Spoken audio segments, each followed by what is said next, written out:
Greetings, ladies and gentlemen. My name is Mario Pedro Gould. You are now tuned into the Alpha Success Television Network. I am super pumped, super excited for you, super thrilled for the information that you're about to get here today. Why are you so excited for us, Mario? I'm so excited for you because I'm about to give you a key.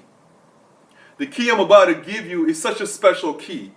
If you put this key inside the keyhole and turn it right, it's going to open up the door and release you from the self-imposed bondage, the self-imposed prison of misery, poverty, low consciousness that you have been living in, and it's going to open up a grand entrance into liberation, prosperity, health, peace and harmony, and everything that you have always dreamed of.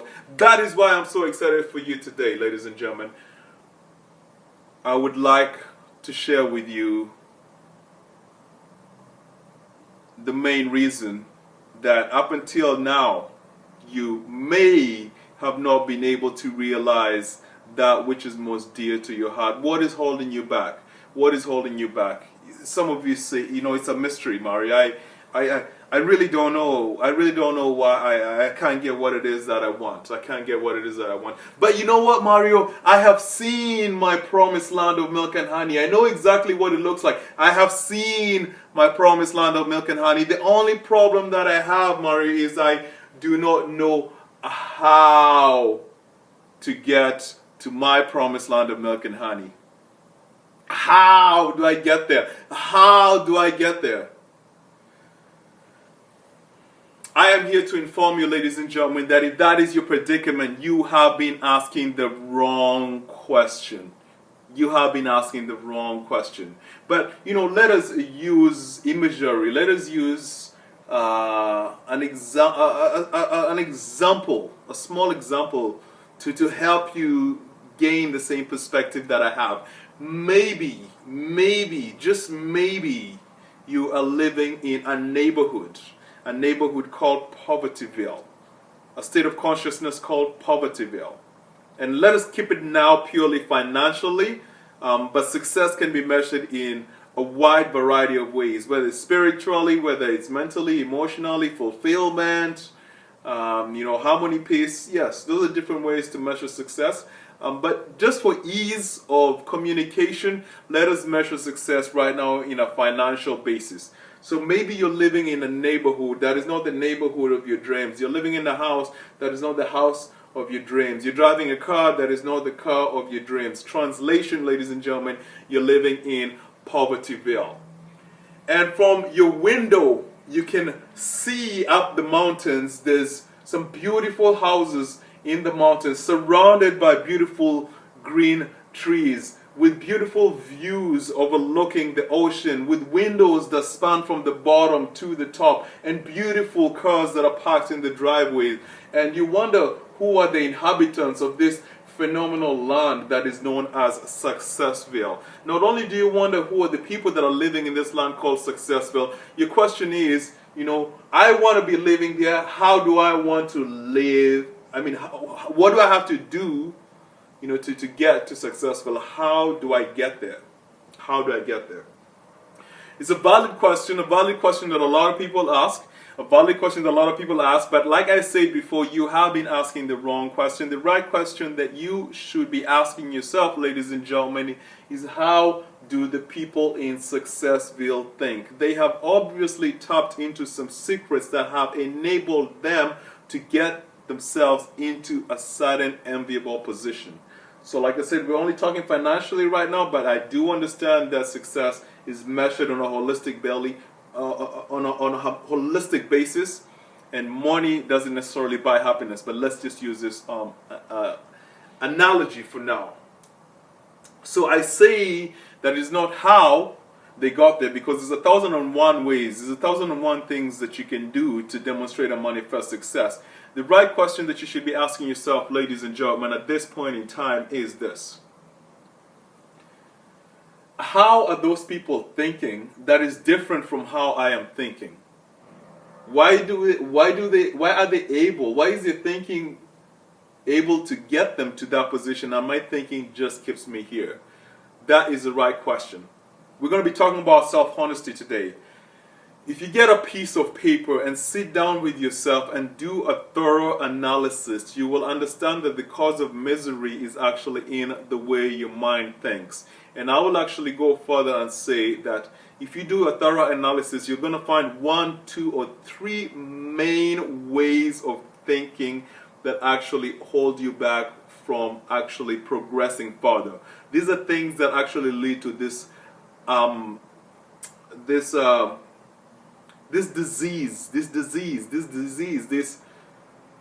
I'm looking for very, very, very powerful word here to explain this disease, but I'll just say it's the disease of self-sabotage. Self-sabotage, where you do something 1 step forward and you move 3 steps back. 1 step forward and 3 steps back. There's something that's happening in your thinking that's actually keeping you from being successful.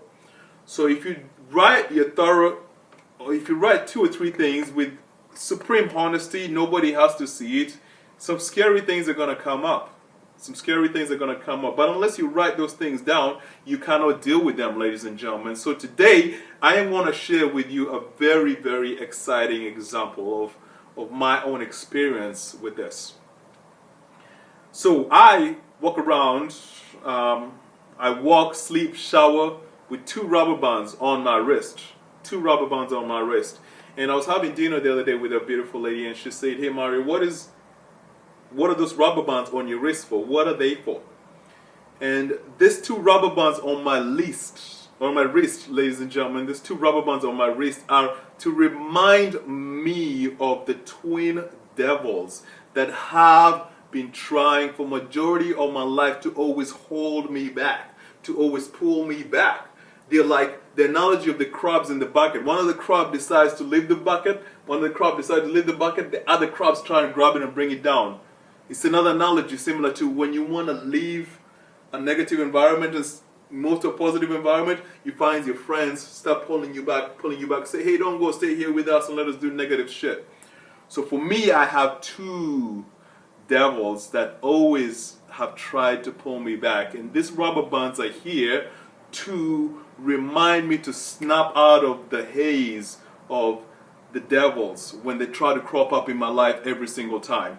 So this is very interesting. You know, a rubber band, when you pull it, what's going to happen?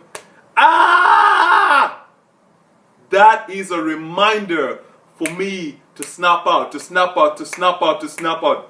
My left wrist is actually the rubber band of courage,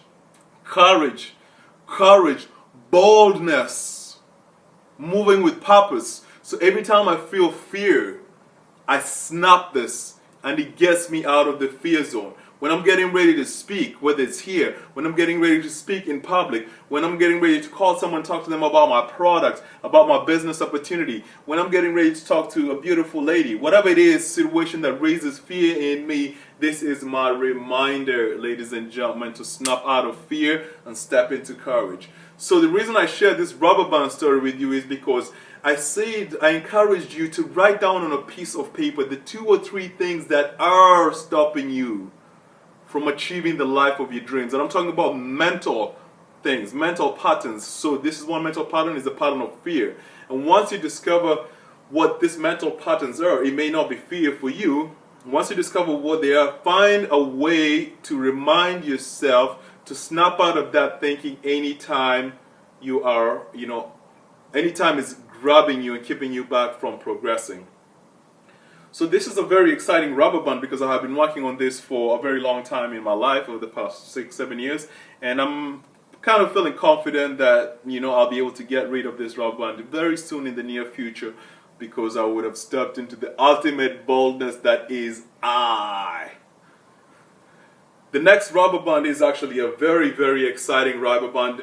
This is actually the biggest challenge that I have in my life, and I would begin with an analogy once again to set the foundation. If you think about Caesar, a powerful emperor, he conquered lands throughout Europe.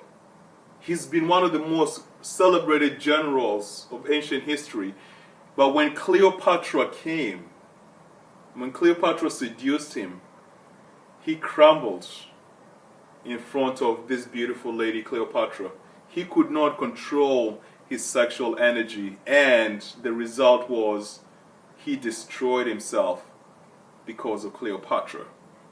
Let's use another example. If you go into the Bible, you come across a gentleman called Samson. He conquered the Philistines. He was blessed by God. He had long hair, and the longer his hair grew, the more strength he had. He killed a lion. And he was so powerful, the enemies wanted to kill him, and the only way they would kill him was to find out the secret of his strength. And he never revealed the secret of his strength until the beautiful lady Delilah came into place and seduced him and asked him what is the secret of his strength. And he told Delilah, the secret of my strength is my hair. The enemies came and cut his hair and imprisoned him, and he had no strength to break free. He was strong until he let his sexual energy take the better advantage of him. But let us bring it down to modern history. Everybody can remember Bill Clinton, Playboy Bill, very, very influential president until he got caught in the sexual scandal with Monica Lewinsky. He let his sexual energy get the better part of him.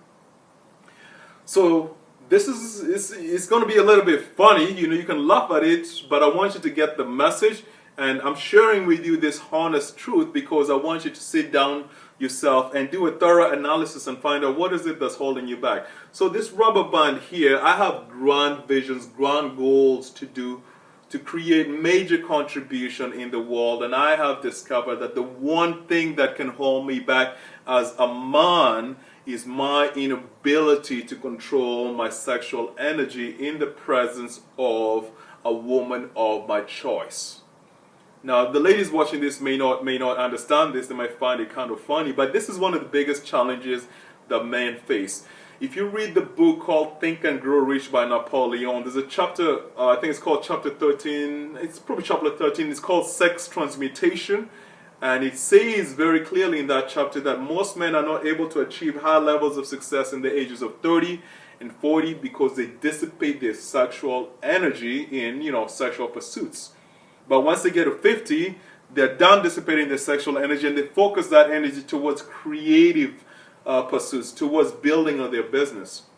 So I say that, I want to achieve success at a young age. I'm still like 34, a little baby. I want to be able to be doing mega grand things, at a very young, at the first half of my age, and I can spend, the rest of my second half of my age, doing philanthropic activities and making a significant change in the world. But I discovered very quickly, knowing who I am, knowing that I have a very, very strong sexual energy that I have to tame, I have to find a way to remind myself. And that's what this rubber band is. So anytime I'm in the presence of a member of the opposite sex that is highly attractive and it distorts my thinking from reality, and I start being driven by my sexual energy, then this reminds me. This has been one of my biggest struggles. I am a single man, and I find that when I'm focusing on my business, one of the main things that causes me to lose distraction is when I get involved in short-term relationships with women that I found sexually attractive. So these are my twin devils. I share this with you so I can encourage you to get very deep into your own exploration and discover honestly, what is it that's holding you back. So for me, the main things was the fear, act from courage, the overwhelmingly strong sexual energy that is animalistic that can actually hold me back. I have to tame it and use my sexual energy towards my creative pursuits and towards my business pursuits. So what is it for you? What is it for you that is keeping you back from achieving your dreams? If you're very honest with yourself, you'll find there's mainly 2 or 3 things, habits of thinking, ways of thinking that actually hold you back.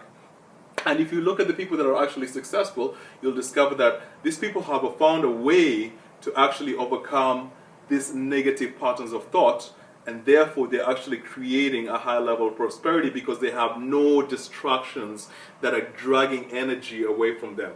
Fear is a strong emotion that actually sucks energy out of you. Misusing your sexual energy is actually depleting your energy sources that you can use for creation. So that's my example. What is your example? As always, we are here to talk about education, inspiration, and motivation.